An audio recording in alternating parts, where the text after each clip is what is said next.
चलिए now friends देखिए पहला क्वेश्चन आप लोगों के स्क्रीन के ऊपर में ये रहा। इस पर्टिकुलर क्वेश्चन के अंदर में बोला गया है कि टेम्पल एंट्री मूवमेंट जो है किसने शुरू किया था।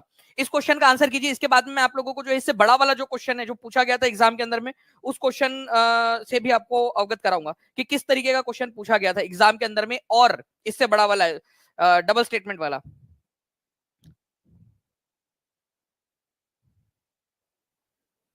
चलिए तो देखिए फ्रेंड्स मंदिर प्रवेश आंदोलन 1927 के अंदर में किसने शुरू किया था, तो आंसर हो जाएगा डॉक्टर भीमराव अंबेडकर ने शुरू किया था इसको। ये बहुत ही इंपॉर्टेंट वाला पॉइंट है आप लोगों का। ठीक है, इसके बाद में देखिए आप जो जो चीजें मैं बता रहा हूं आप लोगों को वो ध्यान से समझना आप लोग, ठीक है, क्योंकि उसके ऊपर में बेस आप क्वेश्चन दूंगा आपको, ठीक है, और आप लोगों ने सॉल्व करना है। चैलेंज एक्सेप्ट करते हो आप लोग, जल्दी से कमेंट में हाँ बता दीजिए अगर चैलेंज एक्सेप्ट करते हो तो, क्योंकि मैं अभी आप लोगों को यहाँ पर मैं समझाऊंगा और उसके ऊपर में बेस्ड आपसे एक क्वेश्चन पूछूंगा जो एग्जाम में आया हुआ था क्वेश्चन आपका।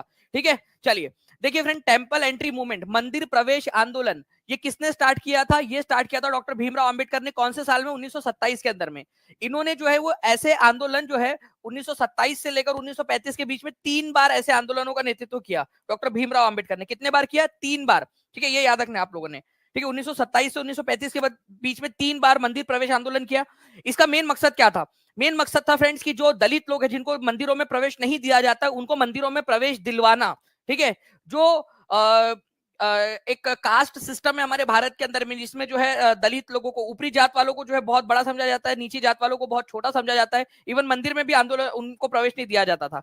अब यहाँ पर में डॉक्टर बी आर अम्बेडकर का कोई मकसद नहीं था कि उनको कोई जो है यहाँ पर में वो फैलाना था, झगड़ा फसाद दंगा फसाद फैलाना था, ऐसा नहीं था। वो एक्चुअली जो है वो सबको दिखाना चाहते थे। क्या दिखाना चाहते थे सबको, ये दिखाना चाहते थे कि किस प्रकार से, ठीक है, यहाँ पर में कास्ट प्रिजुडाइज जो है आप लोगों का, कास्ट प्रिजुडाइज का मतलब होता है कि रूढ़िवादी पूर्वाग्रह, जो पूर्वाग्रह है लोगों के मन में कि अगर छोटी जाति का है तो वो खराब ही होगा। तो ये पूर्वाग्रह कितना डीप फैला हुआ है कि अगर कोई एक पढ़ा लिखा दलित व्यक्ति भी अगर मंदिर में घुसना जाता है तो उसको जो है घुसने नहीं दिया जाता। वो लोगों को दिखाना चाहते थे, वो कोई वो नहीं फैलाना चाहते थे कि जो है यहाँ पर में एक अराजकता फैल जाए, दंगा फसाद फैल जाए, नहीं। वो सिर्फ बताना चाहते थे कि देखो मैंने घुसने की कोशिश की, मेरे साथियों ने घुसने की कोशिश की, मैं पढ़ा लिखा व्यक्ति हूँ, विदेश से पढ़ के आया हूँ, बैरिस्टर हूँ, बट फिर भी मुझे जो है वो वहां पर में नहीं जाने दिया जा रहा है। ठीक है, तो पूर्वाग्रह दिखाना चाहते थे, वो लोगों को दिखाना चाहते थे कि समाज के अंदर में पूर्वाग्रह कितना फैला हुआ है। अब कास्ट प्रिजुडाइज और पूर्वाग्रह क्या होता है, इसका मतलब होता है कि लोग किसी को कम आंकना। पूर्वाग्रह का मतलब होता है किसी को कम आंकना। जैसे मान लीजिए ए और बी व्यक्ति है, अगर ए जो है वो बी को बिना जाने बिना पहचाने बस किसी एक रीजन की वजह से, उसकी कास्ट, ठीक है, उसकी रिलीजन या किसी एक इलाके से वो आता है, कोई धर्म से बिलोंग करता है, इस वजह से उसको कम आंकता है तो इसको प्रिजुडाइज कहा जाता है। और अगर कास्ट के वजह से किसी को कम आंका जाता है तो उसको कास्ट प्रिजुडाइज, जातीय पूर्वाग्रह कहा जाता है। हमारे भारत के अंदर में जातीय पूर्वाग्रह बहुत ज्यादा था, वही दिखाना चाहते थे अम्बेडकर जी। तो आंसर जो है फ्रेंड्स 1927 में मंदिर प्रवेश आंदोलन का नेतृत्व किसने किया था, डॉक्टर भीमराव अम्बेडकर ने। 1927 से 1935 तक कितने बार आंदोलन किया, कमेंट के अंदर में आप लोग मुझे बताएंगे जल्दी जल्दी से लिखकर। ठीक है, और जितने भी बच्चे जुड़ चुके हैं जल्दी से सेशन को लाइक कर देंगे फ्रेंड्स। अगर चाहते हो कि इसी तरीके के और भी क्वेश्चन करवाता रहो तो सेशन को शेयर जरूर कर देना। अब आप लोग देखिए फ्रेंड्स, आप लोगों के लिए क्वेश्चन 17 जनवरी 2022 को आया हुआ क्वेश्चन है आप लोगों का, एक्चुअल क्वेश्चन एग्जाम में पूछा गया, आंसर करेंगे सभी लोग। मैं आप लोगों के कमेंट आंसर्स का इंतजार कर रहा हूं। यहाँ पर मैं बताइए, देखिए 2 स्टेटमेंट दिए गए, असर्शन रीजन टाइप का क्वेश्चन है, एटलीस्ट ऑप्शन एलिमिनेट करने की कोशिश करो। ठीक है, एक एक कदम आगे बढ़ेंगे तो फ्रेंड्स आप लोग जो है बड़े बड़े क्वेश्चंस को भी सॉल्व कर पाओगे। असर्शन में बोला गया है डॉक्टर बी आर अम्बेडकर जो है उन्होंने टेम्पल एंट्री मूवमेंट को लीड किया। ठीक है, उपनिवेशिक समय काल के अंदर में, मतलब अंग्रेजों के समय में 1927 1935 तक कॉलोनियल पीरियड था, अंग्रेजी शासन। तो डॉक्टर बी आर अम्बेडकर ने जो है टेम्पल एंट्री मूवमेंट को लीड किया, ये बिल्कुल सही बात है, मंदिर प्रवेश आंदोलन को। डॉक्टर बी आर अम्बेडकर जो है वो लोगों को ये दिखाना चाहते थे कि कास्ट प्रिजुडाइज कितनी ज्यादा जो है पावरफुल है हमारे देश के अंदर में। ठीक है, बी आर अम्बेडकर चाहते थे कि लोग ये देखें कि समाज में जातीय पूर्वाग्रहों की जकड़ कितनी मजबूत है, बिल्कुल सही बात है, ये दिखाना चाहते थे। ठीक है, तो अब आप लोगों का आंसर देखिए, यहाँ पर में दोनों के दोनों सही है। तो यहाँ पर में ये आंसर नहीं हो सकता A is true but R is false, क्योंकि आर भी ट्रू है, तो ये भी ये आंसर नहीं हो सकता आपका। Both A and R are false, देखो दोनों के दोनों जब सही है तो ये भी आंसर नहीं हो सकता।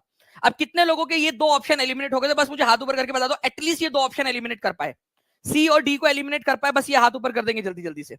ठीक है, अगर ये एलिमिनेट कर पाए आप लोग तो मतलब आपने आधा रास्ता तय कर लिया। तो फ्रेंड्स दोनों के दोनों सही है, और आर जो है वो ए का रीजन है कि उन्होंने टेम्पल एंट्री मूवमेंट क्यों किया, क्या करना चाहते थे, वो वो लोगों को दिखाना चाहते थे कि देखो कि जातीय पूर्वाग्रह कितना ज्यादा मजबूत है हमारे देश के अंदर में, कि एक पढ़ा लिखा इंसान भी अगर नीची जाति का है और वो मंदिर में जाना चाहता है तो उसको रोका जाता है। तो वो दिखाना चाहते थे, पूर्वाग्रह दिखाना चाहते थे कि कैसे जकड़ा हुआ है हमारे देश को पूर्वाग्रह ने। तो आंसर जो है फ्रेंड्स हो जाएगा both A and R true, and R is the correct explanation of A को एक्सप्लेन करता है कि क्यों उन्होंने इस आंदोलन को चलाया था। तो ए यहां पर में हो जाएगा आप लोगों का, option number A is the correct answer. ठीक है, R is the reason for A या R is the explanation of A, ये याद रखना है आप सभी लोगों ने। तो इस तरीके से जो है फ्रेंड्स आप लोग आंसर कर पाए। कितने लोग आंसर कर पाए और कितने लोगों को समझ गया कि अब अगर ऐसा कोई क्वेश्चन आता है तो आप लोग सॉल्व कर पाओगे। अगर इस तरह के क्वेश्चंस करने हैं, ठीक है, तो सेशन को अच्छे से देखते रहिए आप लोग, मैं आप लोगों को सारे के सारे इस तरीके के क्वेश्चन करवा दूंगा। ठीक है, चलिए नाउ फ्रेंड नेक्स्ट क्वेश्चन की तरफ में आगे बढ़ते। किसने सोचा था कि अंग्रेजों को पिता की भांति किसानों की रक्षा करनी चाहिए? ये किसने कहा था? चलिए बहुत सारे लोग बोल रहे हैं, उनको समझ में आ गया, बहुत अच्छी बात है। ऐसे ही आप लोग अच्छे से देखते रहिए बस। नाउ फ्रेंड देखिए यहाँ पर मैं, अगर किसने सोचा कि अंग्रेजों को पिता की भांति किसानों की रक्षा करनी चाहिए, मतलब अंग्रेज लोग जो है वो पिता बन जाए, ठीक है, और जैसे पिता अपने बच्चों की रक्षा करता है वैसे किसानों की रक्षा करने की जिम्मेदारी अंग्रेजों की है। ये कहा था तुम्हारे चचा के लड़के, ठीक है, यहाँ पर में थॉमस मुनरो ने। ठीक है, मैं बताता हूँ आप लोगों को कैसे हुआ क्या था। हमारे भारत के को आप 3 हिस्सों में इस तरीके से बांट सकते हो। ठीक है, यहां पर में जो था, यहाँ था परमानेंट सेटलमेंट। ठीक है, लॉर्ड कॉर्नवालिस ने चलाया था। यहाँ पर में जमींदार लोग जो थे, ठीक है, बड़े बड़े जो जमीनों के मालिक थे, उन लोगों को जो है फ्रेंड्स यहाँ पर में ये दिया गया था अधिकार। उसके बाद में जो है फ्रेंड्स यहाँ पर में जो है आप लोगों का, ठीक है, दूसरे नंबर पे यहाँ पर में जो है आपका ये नॉर्थ वेस्ट वाला इलाका था। नॉर्थ वेस्ट वाला जो इलाका था यहाँ पर में बेसिकली जो गांव के मुखिया होता था उसके साथ में एग्रीमेंट किया गया था। और दक्षिण भारत में जो है वो जमींदार नहीं हुआ करते थे, तो यहाँ नई प्रकार की व्यवस्था लाई गई थी जिसको रियोतवारी सेटलमेंट बोलते हैं। ठीक है, रियोतवारी सेटलमेंट। ओके, तो रियोतवारी सेटलमेंट जो है फ्रेंड्स वो अलेक्जेंडर रीड नाम के एक अधिकारी ने सबसे पहले ट्राई किया था इसको। ओके, सबसे पहले ट्राई किया था।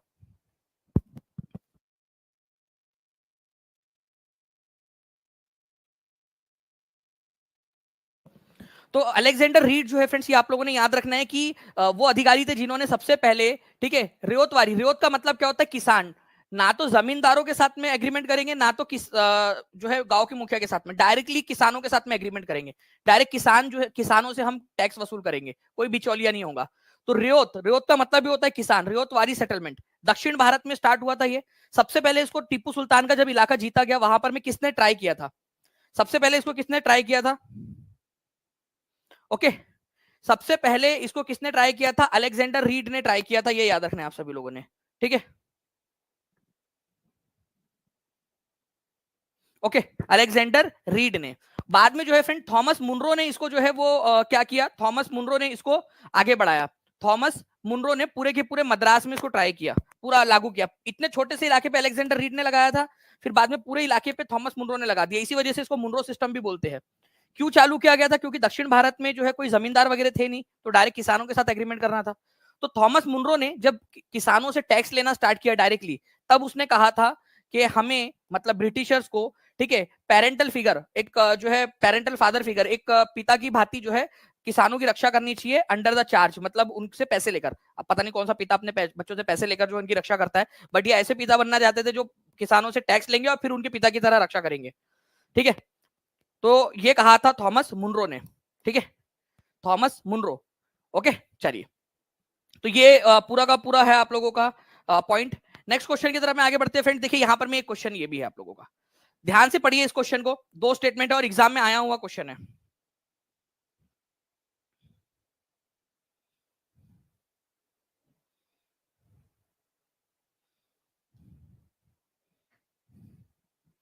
ठीक है, तो देखिए about 2000 years ago there was a famous physician named Charak. ठीक है, 2000 साल पहले एक फेमस जो है फिजिशियन हुआ करते थे, चिकित्सक हुआ करते थे, जिनका नाम था Charak. He stated that human body has 360 bones. उनके अनुसार इंसानों के शरीर के अंदर में 360 हड्डियां होती है। ठीक है, तो बिल्कुल सही बात है। आज से करीब 2000 साल पहले चरक नाम के एक वैद्य पैदा हुए थे। उन्होंने कहा था कि मनुष्य के शरीर में 360 हड्डियां होती है।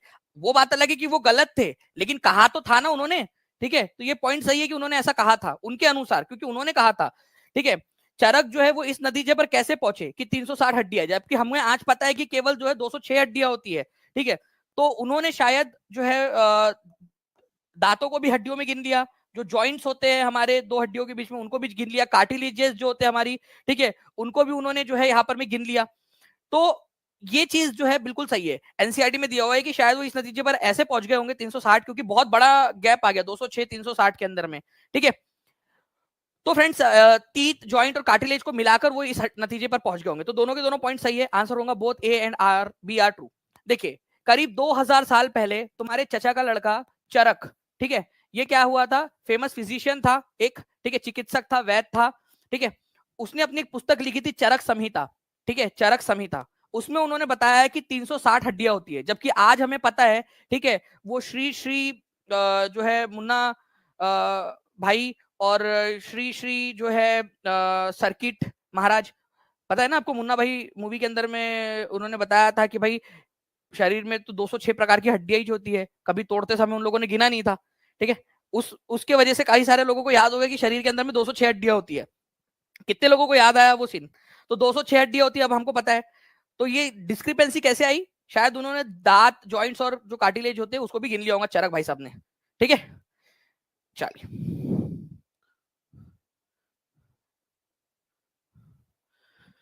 तो ये आप लोगों को थोड़ा सा याद रखना है फ्रेंड्स, इंपॉर्टेंट है, एग्जाम के अंदर में आप लोगों से पूछा जा सकता है ये, ओके। तो चरक संहिता चरक ने लिखी थी और 2000 साल पहले लिखी थी। किसी ने पूछा जीवक के बारे में बता दीजिए। तो जीवक जो है ये बिंबिसार के समय के फिजिशियन थे, बिंबिसार के। बिंबिसार ने उनको गौतम बुद्ध का इलाज करने के लिए भी भेजा था एक बार। तो यही पूछा जाता है कि जीवक किसके समय के थे, तो जीवक बिंबिसार के समय के थे, उनके राजकीय वैद्य थे। तो ये दोनों पॉइंट्स आप लोगों को समझ में आ गए होंगे होपफुली। नेक्स्ट क्वेश्चन की तरफ में आगे बढ़ते हैं। एक बार जो है फ्रेंड्स सभी के सभी लोग, जितने भी लोग देख रहे हैं सेशन को, जल्दी से लाइक कर देंगे, ठीक है, ताकि इसी तरीके के और भी सेशंस आप लोगों के लिए लिए जा सके। जी हाँ, रोज होती है क्लास रेणु चौधरी जी, ठीक है, 5 बजे, तो डॉट 5 बजे आ जाए कीजिए आप जी। तो माझा प्रवास वॉज रिटन बाय, ठीक है, माझा प्रवास किसने लिखी है, ठीक है। तो माझा प्रवास, माझा प्रवास जो है फ्रेंड्स ये मराठी जो है वाक्य है। इसका मतलब होता है मेरी यात्रा, ठीक है, मेरी यात्रा। तो कौन सी यात्रा की थी उन्होंने? 1857 का जो विद्रोह हुआ था ना उस समय में, ठीक है, विष्णु भट्ट गोडसे, उन्होंने जहां जहां भी गए उन्होंने 1857 के विद्रोह को अपने आंखों से देखा और उसको लिखा उन्होंने, ठीक है। तो 1857 के अंदर में माझा प्रवास नाम की जो पुस्तक है, माई ट्रेवल, ठीक है, ये विष्णु भट्ट गोडसे ने लिखी थी, ठीक है। इसमें उन्होंने क्या किया, उन्होंने जो भी उन्होंने देखा, ठीक है, उसके बारे में उन्होंने जानकारी आप लोगों को प्रदान की। कैसे जानकारी दी उन्होंने कि कहा क्या युद्ध हो रहा था, अंग्रेजों की क्या स्ट्रेटेजी थी, भारतीय सैनिक कैसे इकट्ठा हो रहे थे, वगैरह वगैरह। अब उन्होंने खुद ने देखा और खुद से लिखा, इसको प्राइमरी सोर्स मानेंगे या सेकेंडरी सोर्स, ये भी बता दीजिए आप लोग। विष्णु भट्ट गोडसे के द्वारा लिखित माझा प्रवास, मेरी यात्रा, माय ट्रेवल्स, ये प्राथमिक स्रोत होगा इतिहास को जानने का या द्वितीयक स्रोत? बताइए जल्दी से। देखो उन्होंने खुद ने लिखा ना, देखकर, खुद ने देखा और लिखा। अब हम पढ़ रहे तो हमें प्राइमरी ही एक नजरिया मिल रहा है, तो ये प्राइमरी सोर्स है, ठीक है, ये याद रखना है आप लोगों ने। प्राइमरी सोर्स माना जाएगा इसको, प्राथमिक सोर्स माना जाएगा इसको, ये याद रखेंगे आप सभी लोग, ओके। चलिए नाउ फ्रेंड्स, अब देखिए यहां पर में एक बोला गया है कि, और ये भी एनसीईआरटी बेस्ड क्वेश्चन है, एग्जाम में आया हुआ है आपके सीटेट के, पुरुष और महिला कंकाल अवशेषों के अध्ययन और उनमें विभेद के लिए हमें किस पर ध्यान देना चाहिए? मतलब अगर हम लोगों को कंकाल मिलता है, ठीक है, ये मान लो कंकाल मिला, अब ये लड़का है कि लड़की आपको कैसे पता चलेगा, ठीक है, पुरुष है या महिला है, कैसे पता चलेगा? तो देखिए अगर ज्वेलरी पहनी है तो महिला है, ज्वेलरी अगर उसने पहनी है, ठीक है, दिला दे मुझे हरी हरी चूड़िया, ठीक है, क्या था यहाँ पर में वो और गाने में, अपना बना ले, ठीक है, और एक गाना और था यहाँ पर में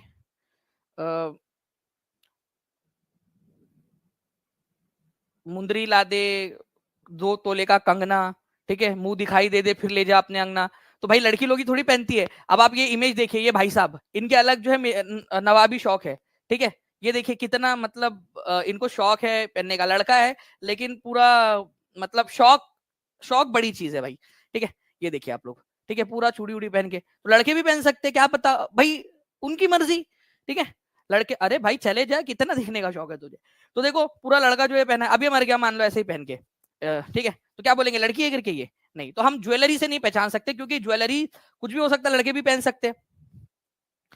तो bone structure as large hip indicates a woman, bone structure as large hip indicates a man, women buried alongside they indicate a man, ठीक है। वेपन्स, अगर वेपन है, ठीक है, हथियार है साइड में रखा हुआ, तो पुरुष है भाई, हो सकता है लड़की ने भी रखा हो, ठीक है, लड़की ने जो है अपने पति को किसी और के साथ में देख लिया, ठीक है, अपने पति को भी उसने काट दिया और उसकी गर्लफ्रेंड को भी काट दिया ऐसे, ठीक है, और खुद कब्र में जाकर लेट गई और अपने बाजू में जो है हथियार रख दिया, ठीक है, धरती में समा गई। भाई लड़कियां भी खतरनाक होती है, तो ऐसा नहीं है कि वेपन जो है वो रखा तो मैन ही होगा, वुमेन भी हो सकती है वो। अब बात आती है ये बोन स्ट्रक्चर की, बोन स्ट्रक्चर। अब इसमें देखिए कि लार्जर हिप, ठीक है, जो कुल्हा है, ठीक है, वो किसका बड़ा हो सकता है? जो वुमेन होती है ना, उनको अपने वूम के अंदर में, अपने पेट के अंदर में बेबी को कैरी करना होता है। इसी वजह से नेचर ने क्या किया है, यहाँ पर में जो कुल्हा होता है उसको थोड़ा सा, ये जो कुल्हा है, ठीक है, इसको बड़ा बनाया है, ठीक है, महिलाओं का बड़ा होता है। और यहाँ पर में जो है फ्रेंड्स, जो मेल होते हैं उनका कुल्हा छोटा होता है, क्योंकि उनको अपने पेट में बेबी तो रखना नहीं है, ठीक है। तो यहाँ पर में जो कुल्हा है, बोन स्ट्रक्चर है, उससे हम पहचान सकते हैं, ये याद रखना है आप लोगों ने।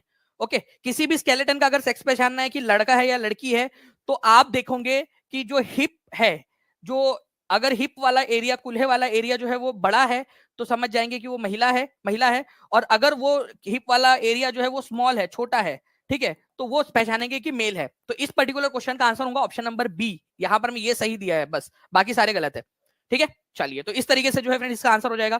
अब मैं चाहूंगा फ्रेंड्स कि जल्दी जल्दी से आप सभी लोग, ठीक है, अगर चाहते हो कि इस तरीके से सारे क्वेश्चंस मैं आपको करवा दूं, तो सेशन को लाइक जरूर कर दीजिए। अब ये देखिए, ये क्वेश्चन भी मैं आपको बहुत आसानी से समझाऊंगा, ठीक है, और आज के बाद आप कभी इस क्वेश्चन को नहीं भूलोगे। अपने कक्षीय समतल पर पृथ्वी के अक्ष का झुकाव कितना कोण बनाता है?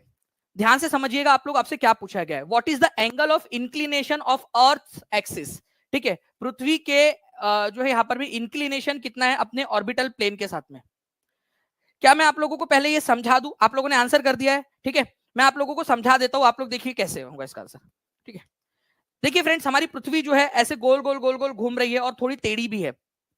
क्या है इसका मतलब? ये है हमारी पृथ्वी, ठीक है, ध्यान से समझिएगा आप लोग, आप जिंदगी भर नहीं भूलोगे इस चीज को, याद रखना आप लोग। ये हमारी पृथ्वी है, मान लो मैं पृथ्वी हूँ, ठीक है, और ऐसा मैं बिल्कुल एकदम मस्त है कि सीधा हूँ, ठीक है, और ऐसा गोल गोल घूम रहे, गोल गोल रानी, इतना इतना पानी, ठीक है, गोल गोल रानी, गोल गोल घूम रहे।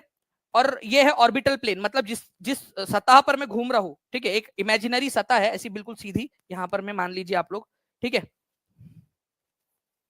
यहां पर मैं एक इमेजिनरी सतह मान लेते हैं हम लोग ऐसे, ठीक है। उसके साथ में कितना एंगल बना रहा है, मेरा जो एक्सिस है, ये जो बीच का एक्सिस है जिसके अराउंड में घूम रहा हूँ, वो 90 डिग्री बना रहा है, ठीक है, 90 डिग्री का एंगल बना रहा है। ओके, 90 डिग्री का एंगल यहां पर मैं बना रहा है, 90 डिग्री का एंगल।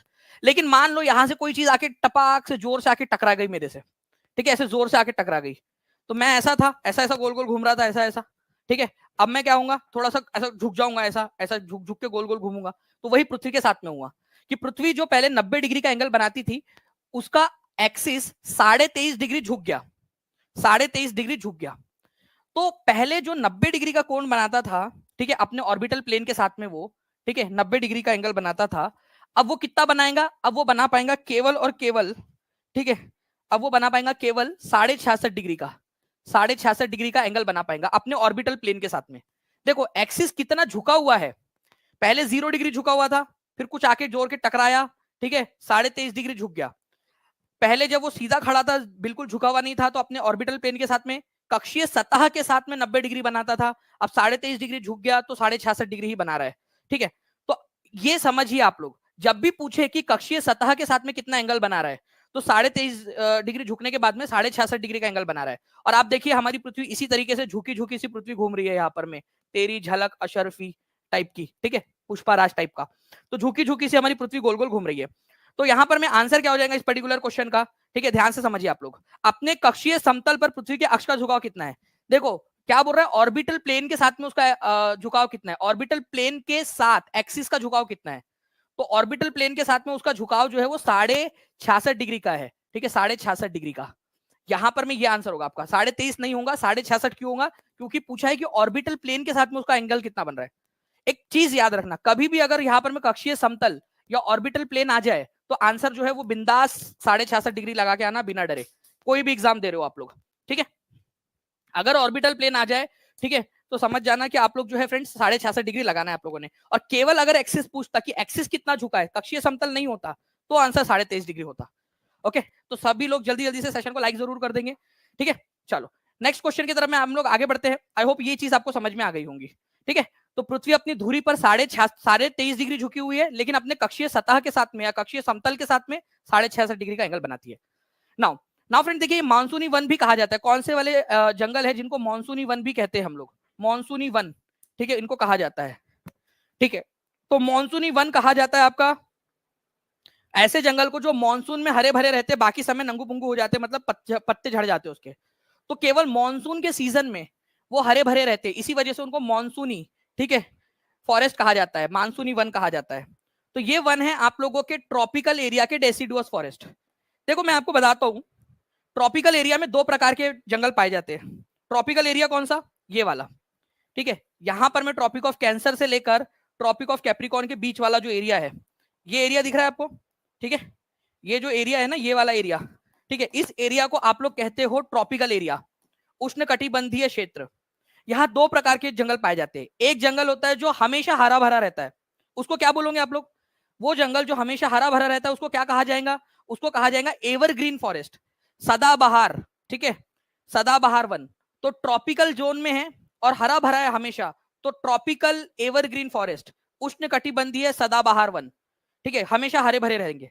लेकिन कुछ पेड़ पौधे या कुछ जंगल इसी एरिया में, उष्णकटिबंधीय क्षेत्र में ऐसे भी पाए जाते हैं जो हमेशा हरे भरे नहीं रहते, केवल मानसून के सीजन में वो हरे भरे होते हैं। तो उनको कहा जाएगा, ठीक है, क्योंकि वो पत्ते झड़ा देते हैं अपने, बाकी समय में केवल मानसून के सीजन में ही हरे भरे रहते हैं और बाकी समय में उनके पत्ते झड़ जाते हैं। तो उनको कहा जाता है उष्णकटिबंधीय, क्योंकि ये उष्णकटिबंधीय क्षेत्र में पाए जाते हैं, ट्रॉपिकल जोन में। तो ट्रॉपिकल या उष्णकटिबंधीय पर्णपाती, मतलब पत्ते गिरा देने वाले, ठीक है, वन।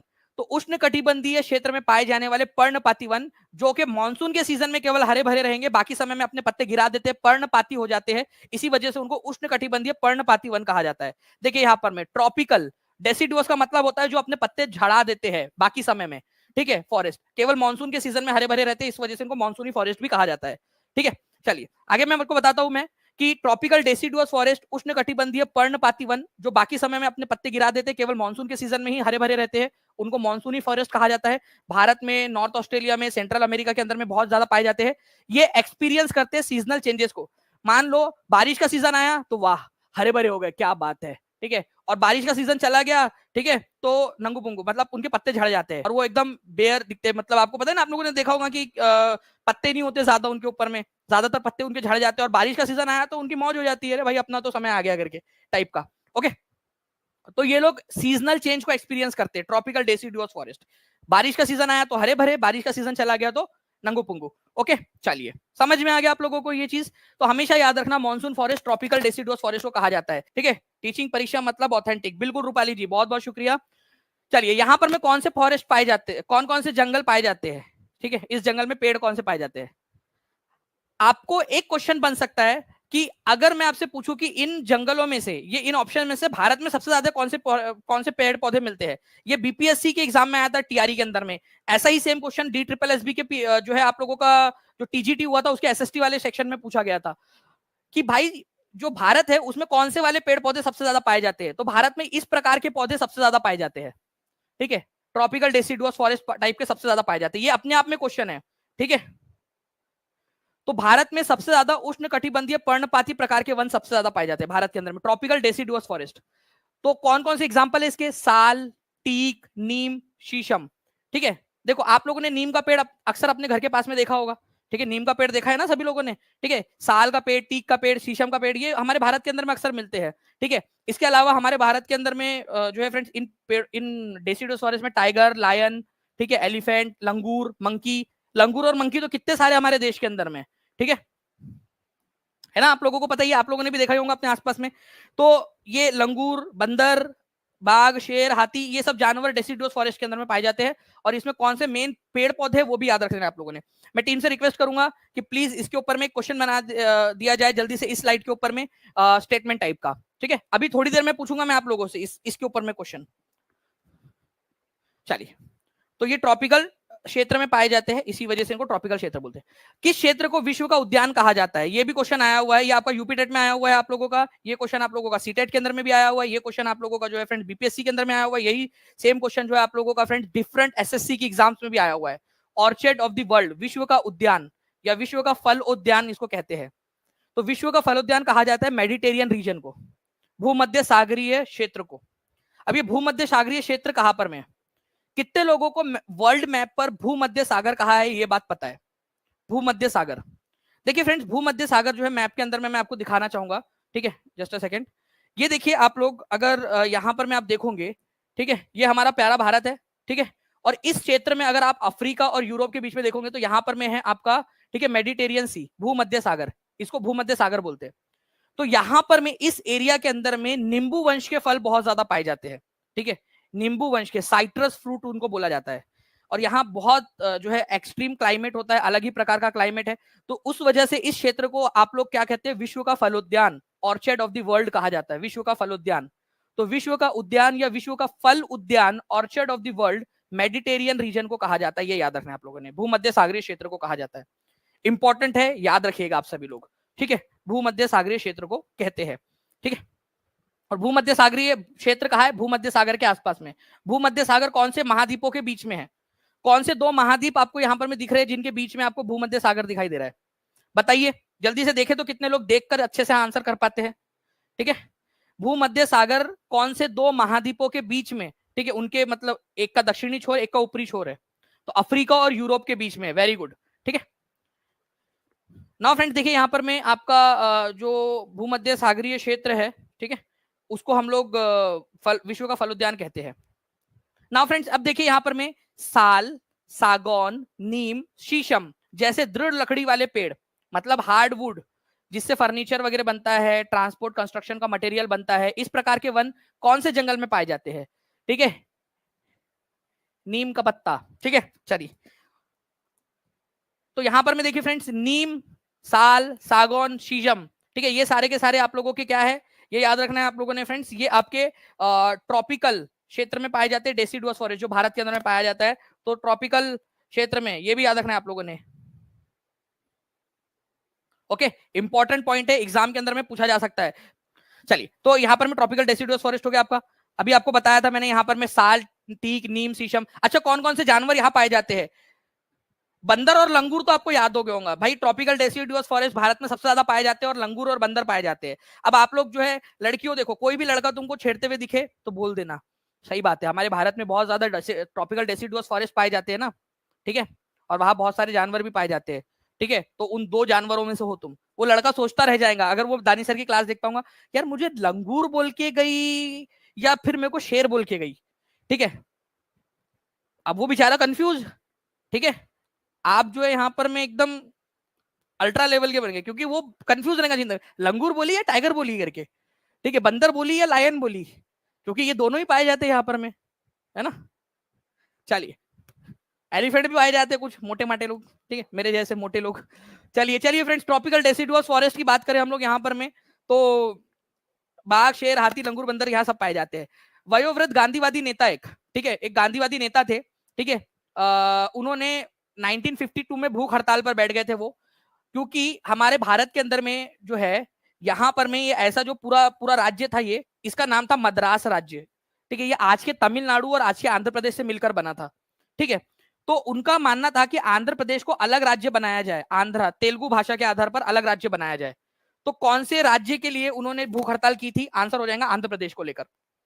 कितने दिन तक वो हड़ताल पर बैठे थे, ये भी क्वेश्चन बन सकता है आप लोगों से। तो एज पर एनसीईआरटी, ये याद रखना है आप लोगों ने फ्रेंड्स, उन्होंने 58 डेज तक, 58 डेज एनसीईआरटी में दिया है, 58 दिनों तक उन्होंने भूख हड़ताल की थी, ठीक है। 58वें दिन जो है 15 दिसंबर, ठीक है, 15 दिसंबर 15 दिसंबर 1952 को उनकी मृत्यु हो गई फाइनली, हड़ताल पर, भूख हड़ताल पर बैठे बैठे, गांधीवादी नेता थे, गांधीवादी विचारों पर चलते थे, उनकी मृत्यु हो गई। फिर जाकर तब जाकर केंद्र सरकार की आंख खुली और फिर आंध्र प्रदेश को अलग किया गया, आंध्रा राज्य बनाया गया तेलुगु भाषा के आधार पर। तो भाषा के आधार पर बनने वाला पहला राज्य बना था आंध्र प्रदेश, ठीक है, ये याद रखना आप लोगों ने। उन्होंने 19 अक्टूबर 1952 को स्टार्ट किया और 15 दिसंबर 1952 को उनकी मृत्यु हो गई।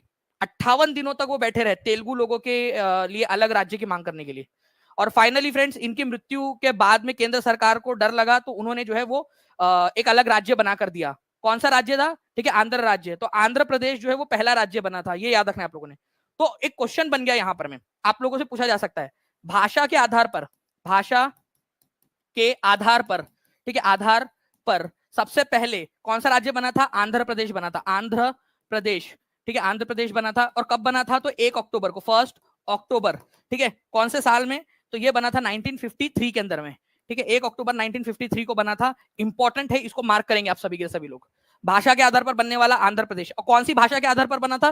तेलुगु भाषा के आधार पर, तेलुगु, तेलुगु स्पीकिंग लोगों के लिए। ये भी याद रखना है आप सभी लोगों ने, इंपॉर्टेंट पॉइंट है, एग्जाम में पूछा जा सकता है। ठीक है, चलिए नेक्स्ट क्वेश्चन। तुकाराम किस राज्य में के एक प्रसिद्ध भक्ति संत थे? संत तुकाराम। वैष्णव जन तो तेने कहिए जो पीर पराई जाने रे, वो एक जो है गुजराती संत थे, नरसिंह मेहता, उन्होंने लिखे थे भक्ति गीत। वैसे ही संत तुकाराम जो है, इन्होंने बहुत सारे भक्ति गीत लिखे, विठ्ठल विठ्ठल विठ्ठला, हरि ओम विठ्ठला, मराठी भाषा में लिखे इन्होंने। तो महाराष्ट्र के मराठी भक्ति संत थे। ठीक है, इन्होंने, इनके जो गीत थे उनको क्या कहा जाता था? संत तुकाराम के गीत को अभंग कहा जाता था, अभंग। इनके गीतों को क्या कहा जाता है? अभंग। मराठी भाषा के जो धार्मिक गीत है उनको अभंग कहा जाता था, महाराष्ट्र के थे। एक थे जो मैंने अभी स्टार्टिंग में बताया आपको, वैष्णव जन तो तेने कहिए जो पीर पराई जाने रे, वो लिखा है नरसिंह मेहता जी ने। मैं टीम से रिक्वेस्ट करूंगा कि प्लीज वो नरसिंह मेहता वाला क्वेश्चन अगर हम लोग यहाँ पर में और ऐड कर सके हमारे प्यारे बच्चों के लिए, तो प्लीज उसको भी ऐड कर दिया जाए, ताकि हम एक सिस्टमेटिक तरीके से, साइंटिफिक तरीके से जो है हम लोग पढ़ाई को आगे बढ़ाए। ठीक है,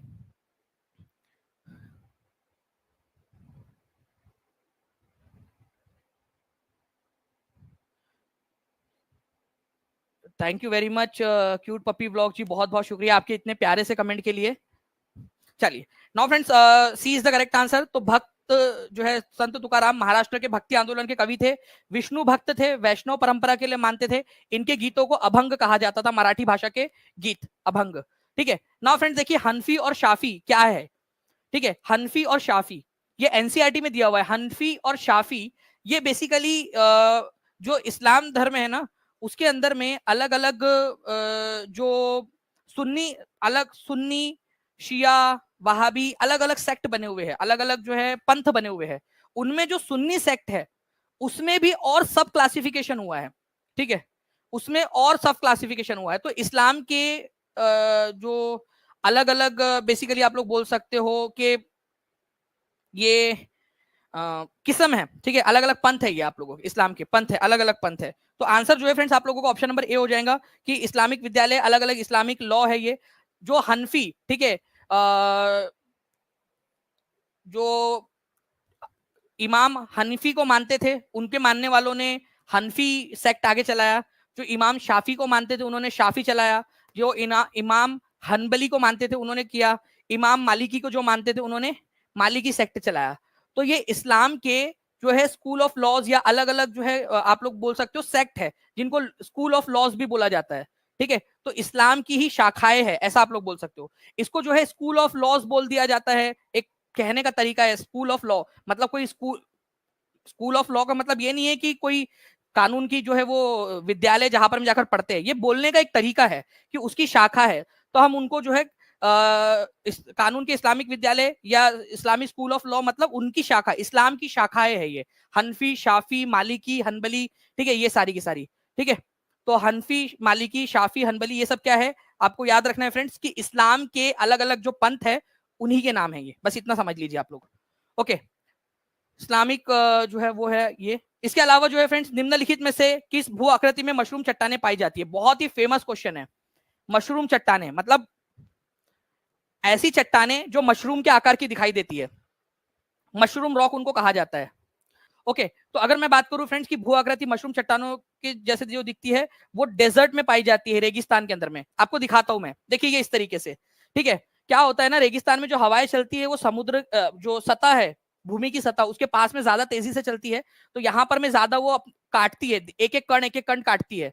और ऊपर में जो है उसका हिस्सा थोड़ा बड़ा होता है। पहले ये चट्टान ऐसी थी, ठीक है, पहले मैं ऐसा दिखता था। वो एक आती थी ना एड, फिर मैंने जो है हर्बल लाइफ का ये प्रोडक्ट खाया, उसके बाद में मैं एकदम पतला हो गया, वो उस तरीके का। तो ये चट्टान इस प्रकार से मान लीजिए, चट्टान की आत्मकथा लिखेंगे तो पहले मैं पूरी चट्टान दिखती थी, फिर बाद में धीरे धीरे हवाएं चलने लगी। हवाएं चलने के बाद में मेरा नीचे का हिस्सा जो है ये ज्यादा कट गया, ऊपर वाला हिस्सा ज्यादा बड़ा रह गया। तो अब मैं ऐसी मशरूम टाइप की दिखती हूँ बस।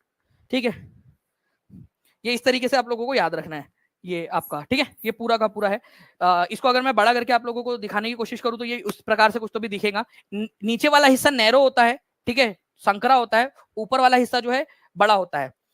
और ये पागल लड़का है कि लड़की पता नहीं। ठीक है भाई, यहाँ जाके मैं कभी ना खड़ा हूं, मेरे को डर लगेगा कि ये गिर ना जाए टपक करके। आप लोगों में से कोई खड़ा रहना पाएगा क्या यहाँ पर? मैं, आप बताइए, कोई खड़ा रहना चाहेगा? मैं तो ना जाऊँ यहाँ भाई, मेरे को डर लगेगा कि एक आध क्रैक क्रूक होगा उसमें, पटाख करके गिरा तो कचुम्बर बन जाएगा इसका यहाँ पर में।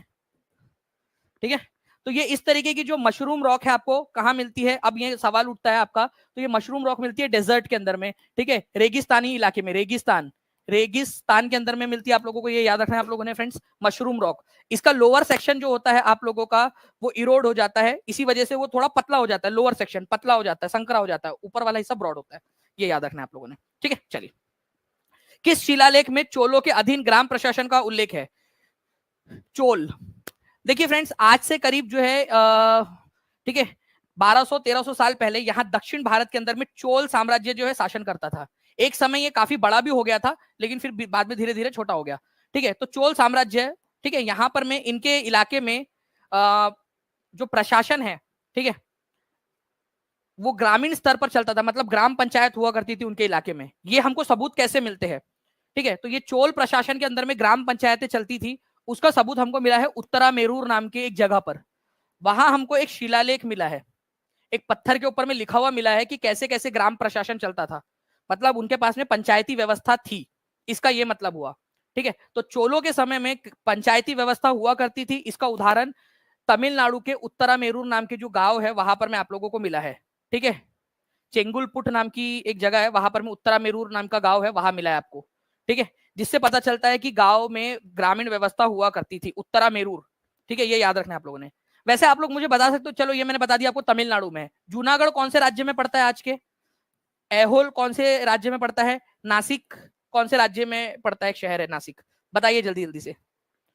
चलो, ये चारों जगह आपको पता होनी चाहिए कहाँ कहाँ पर में है। तो चलो 20 का आंसर हो जाएगा आप लोगों का। ये देखो, ये इस तरीके से ये आपको शिलालेख मिला है, दीवार के ऊपर में लिखा हुआ था, पूरा का पूरा पत्थर पे, दीवार के ऊपर में पत्थर टंगा दिया गया था पूरा का पूरा। ठीक है, तो तमिलनाडु के चिंगलेपुट जिले के अंदर में आप लोगों को उत्तरामेरूर नाम की जगह पे शिलालेख मिला है। नाउ नाउ फ्रेंड, देखिए यहां पर मैं आपको बोला गया है कि blank encircles the continent of Antarctica and extend northward to 60 degree south latitude. आपको पता है ये हमारी पृथ्वी मान लीजिए, यहां पर में अंटार्कटिका है। ठीक है, तो अंटार्कटिका से लेकर 60 डिग्री साउथ जो लैटिट्यूड है आपका, 60 डिग्री साउथ तक, वहां तक का जो समुद्र है उसको क्या बोलते हैं? Atlantic ocean, Arctic ocean, southern ocean या पैसिफिक ओशियन? आप एक एजुकेटेड गैस लगाओ, क्या हो सकता है? आप लगाइए जल्दी जल्दी से। बहुत बढ़िया फ्रेंड्स, आप लोग जो है बताते भी जा रहे हो कि कौन सा इलाका कहाँ है। जूनागढ़ गुजरात में, नासिक महाराष्ट्र के अंदर में है, ऐहोल नाम की जगह कर्नाटक में है, ये याद रखना। काफी कम लोगों ने लिखा है ऐहोल। ठीक है, तो ऐहोल जो है कर्नाटक में है। चलिए, तो आंसर जो है फ्रेंड्स इसका हो जाएगा सदर्न ओशियन। ठीक है, दक्षिणी सागर। ये देखिए, ये आर्कटिक है, अंटार्कटिका है। अंटार्कटिका के पास में यहाँ पर में 60 डिग्री वाली जो लाइन है ना, यहाँ से नीचे में जो पूरा समुद्र है, इसको सदर्न ओशियन, दक्षिणी सागर बोला जाता है। ठीक है, आप लोगों को यहाँ 2D में नहीं दिख रहा होगा उसको ठीक से कि उसने उसको घेरा हुआ है, आप 3D में देखिए इसको इस तरीके से। ये अंटार्कटिका अगर नीचे से जाकर देखोगे तो ये 60 डिग्री वाले जो सर्कल है ना हमारा, उसके अराउंड में पूरा का पूरा ऐसे सदर्न ओशियन है यहाँ पर में, दक्षिणी महासागर। ठीक है, जो दक्षिण के अंदर में है तो दक्षिणी महासागर, बिल्कुल। तो ये दक्षिणी महासागर आप लोग देख पा रहे हो, अंटार्कटिका को ऐसे घेरे हुए 60 डिग्री से लेकर अंटार्कटिका तक पूरा का पूरा जो है वो आपका सदर्न ओशियन है। या आप ऐसे अगर इसको देखोगे इस तरीके से 3D डायग्राम के अंदर में, तो उसमें आपको अच्छे से समझ में आएगा।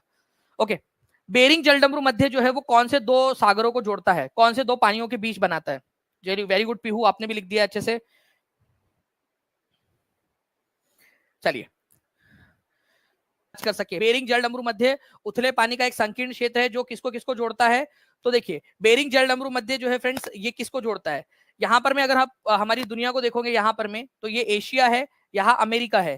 ठीक है, ये ऑस्ट्रेलिया या साउथ अमेरिका, यहाँ पूरा एशिया, यहाँ अफ्रीका और ये यूरोप वगैरह।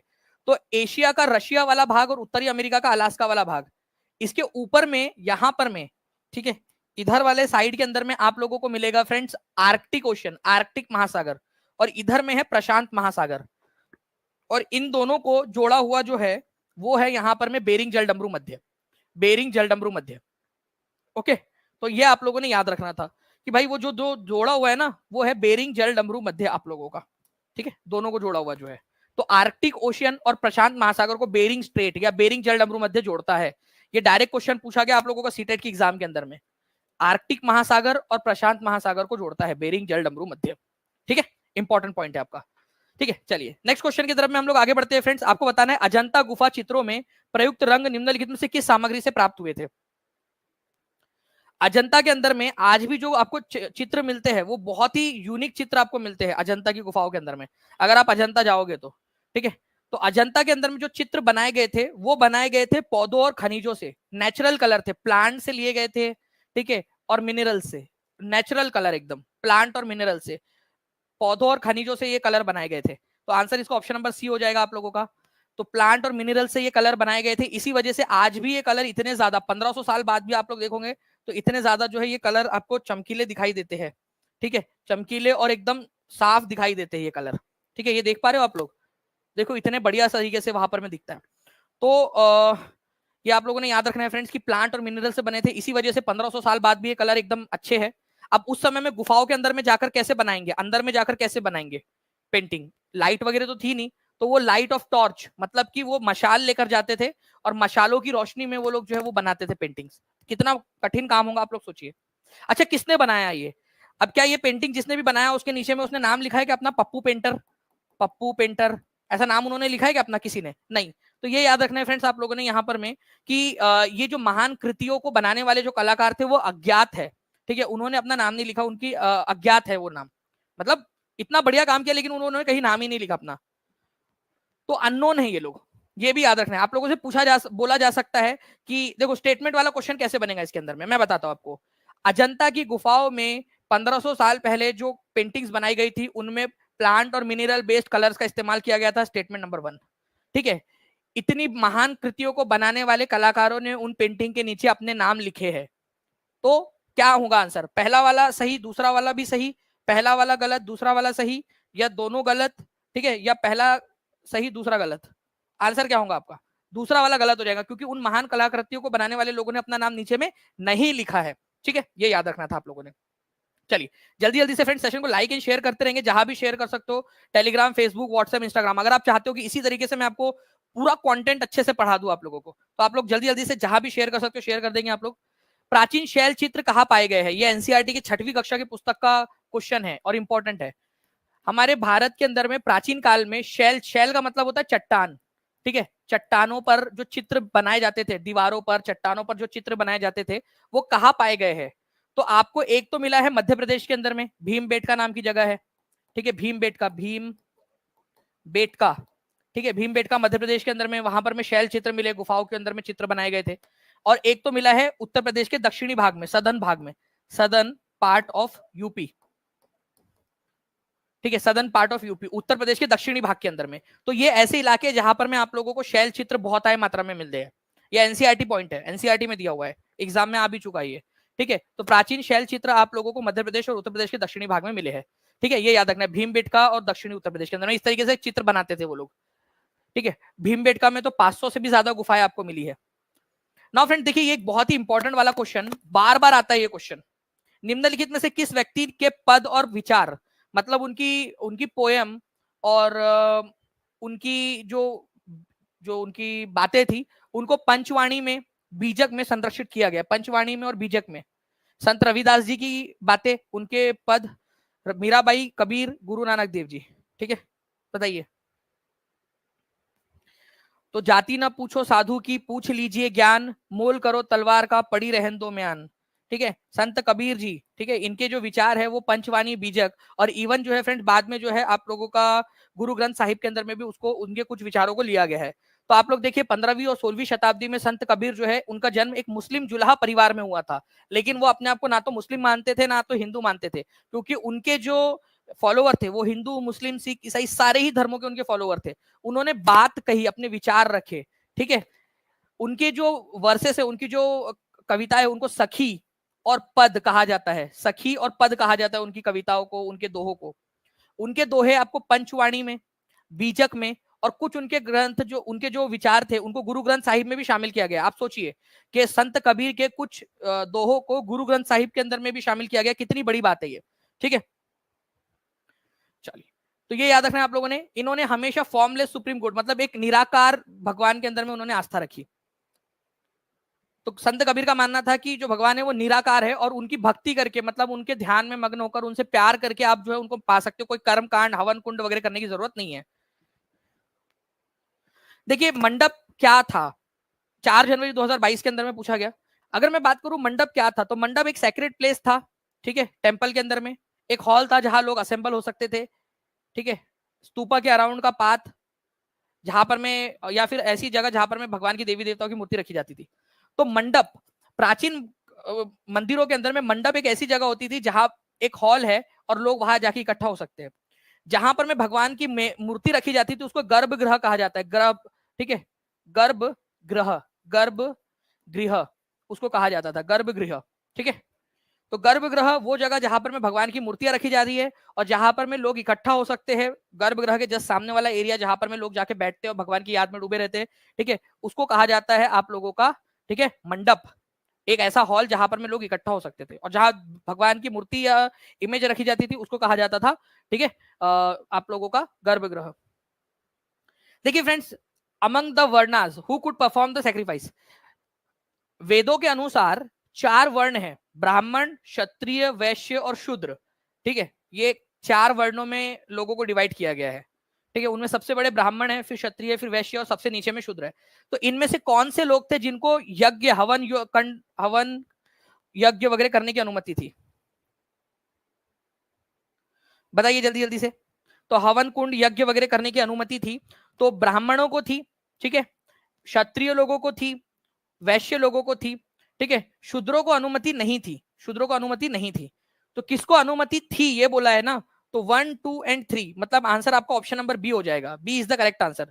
Okay, option number B 1, 2 and 3 is the correct answer, ये याद रखिएगा आप लोग फ्रेंड्स, ठीक है। इन लोगों को यज्ञ करने की अनुमति थी, बाकी लोगों को यज्ञ हवन कुंड वगैरह करने की अनुमति नहीं थी, ठीक है। तो B is the correct answer.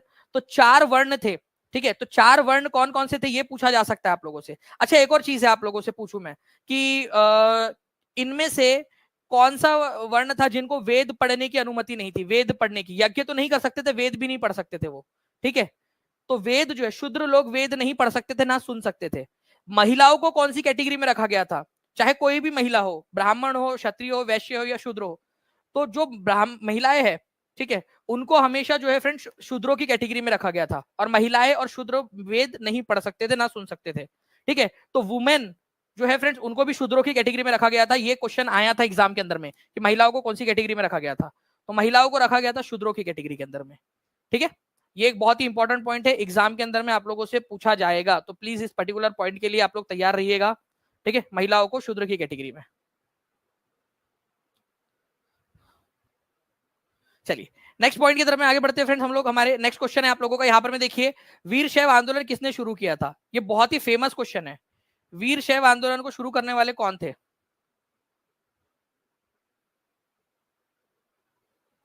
वीर शैव आंदोलन को शुरू किसने किया था, कल आप लोगों को बताया था मैंने वीर शैव आंदोलन के बारे में।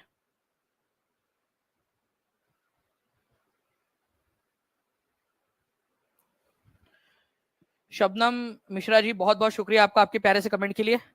चलिए वीर शैव आंदोलन जो है फ्रेंड्स आप लोगों को बताना है कि कौन से वाले जो है कौन कौन से लोग थे। तो देखिए बासवन्ना जो है इसके प्रमुख थे जिन्होंने वीर शैव आंदोलन शुरू किया अपने साथी अल्लामा प्रभु और अक्क महादेवी के साथ में मिलकर, ठीक है।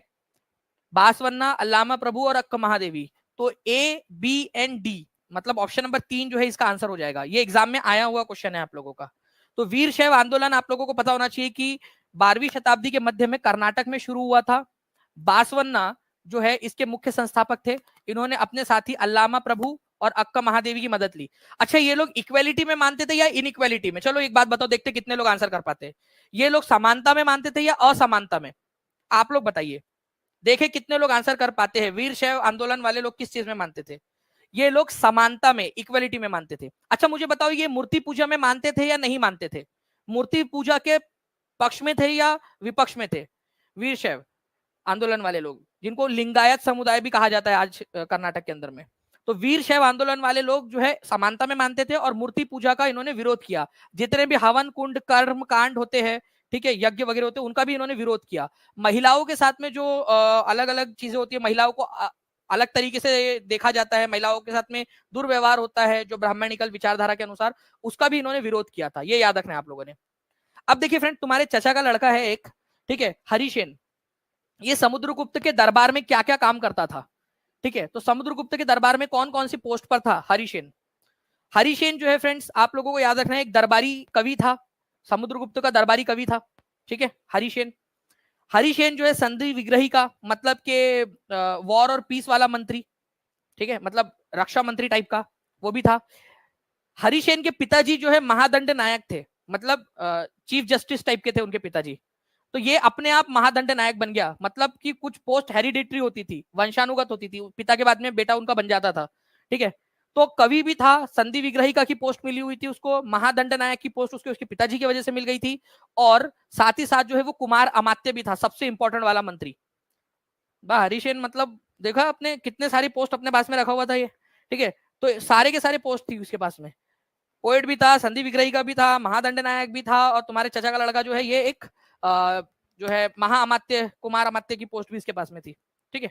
समुद्रगुप्त का दरबारी कवि, जिसने समुद्रगुप्त के बारे में बहुत सारी बातें लिखी कि समुद्रगुप्त इतना महान था, समुद्रगुप्त जो है उसने सैकड़ों लड़ाइयां लड़ी और जीती, समुद्रगुप्त जो है वो चित्रकार था, समुद्रगुप्त कवि भी था, समुद्रगुप्त जो है वो वीणा भी बजाता था। तो भाई तुम्हारे समुद्रगुप्त में सारी सारी खूबियां थी, मतलब सारे के सारे लड़के जो है वो जो है वो यहाँ पर मैं जल समाधि ले ले या भूमि समाधि ले ले, मतलब यार सारी सारी सारी खूबियां इसी में थी, ठीक है, सारी की सारी खूबियां इसी में थी। हम लोगों में मतलब कुछ है ही नहीं, मतलब अगर ये होता यहाँ पर में तो कोई लड़की, सारी लड़की बोलती कि हमारा हमारा पति कैसा हो, समुद्रगुप्त जैसा, अपने पति को ताने मार रही होती। देखो समुद्रगुप्त को कविताएं लिखनी आती, वो कितना बड़ा योद्धा है, उसको वायलिन बजाना भी आता है, उसको वीणा बजाना आता है, उसने जो है वो उसको भगवान के समान उसकी उपाधि दी गई है। इतनी सारी खूबियां सब उसी एक ही इंसान में भर दी। और इसके बारे में किसने लिखा है, ये इसी ने, हरिसेन ने। चलिए, तो फ्रेंड्स